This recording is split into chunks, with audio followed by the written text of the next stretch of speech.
She decided to go for a run before starting her long list of things to do. Reestablishing the habit at Eva's had given her a clear head at the start of the day, and she'd resolved to maintain the habit.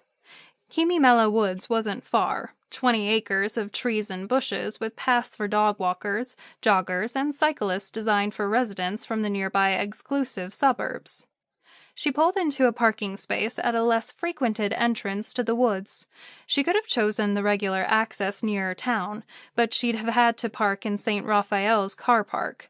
This would be too near to Vance's lair in the hospital basement, and she wasn't ready to face him yet. She remembered yesterday's overload and pushed down on the connection, ensuring it stayed closed. Keeping her mind clear of memories was a challenge, even without the extra stress brought on by contact with him.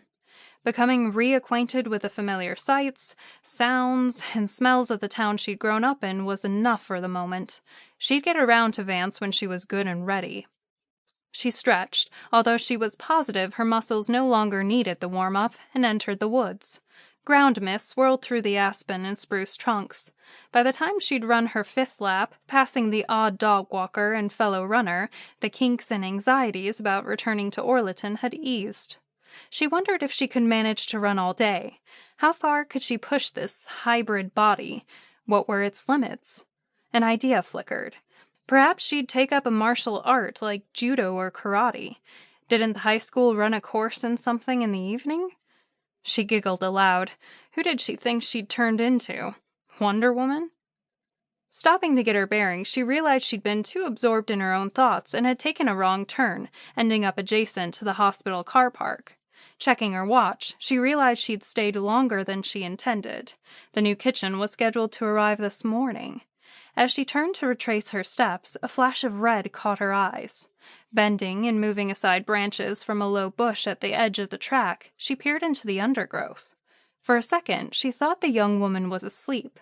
She lay on her back, with her arms crossed over her chest, long red-brown hair curling around her shoulders, and her expression peaceful. Then gasped as she realized there was no rise and fall of her chest, no air moving in and out of her lungs. The woman was dead. Tatia snapped her shields into place, and with her heart drumming faster, she took a deep breath and began to scry. Linked to a person's life force, the aura took around 12 hours to disappear. Here, disintegration seemed to be advanced, and tattered remnants of shredded pale green scraps lingered, bleeding into the ether. Her psychic senses spiked, alarms flashing. "What's wrong?" Vance's concerned voice quickly broke into her thoughts.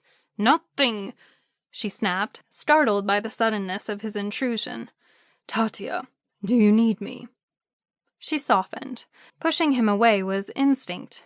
"I'm fine." She didn't mention the dead woman, otherwise he'd be out here in a flash, and working with a sheriff had drummed certain habits into her. "Are you sure?" A pulse of warmth caressed, soothed her. "Vance, back off." But her words were without bite. "I'll see you later." She cut the connection, grateful he'd called. That later had jumped out before she could stop it. She could practically see a lazy smile spreading across his face. Yes, he cared, but he crowded her, was overprotective, yet he had her back. No matter what happened, he'd come if she asked. The thought strengthened her. She took out her phone. "Bill?" She turned away from the woman's body, wiping away a tear. As a healer, she'd seen death more than once, but young women didn't just come out into the woods, lay down and die. This wasn't a natural death. "Hey, Tot, you've returned. Great to hear from you. How are you?" "I'm okay, but I'm standing next to a dead woman in Kearney Woods, on one of the paths near the hospital." "Give me your exact location. I'm coming.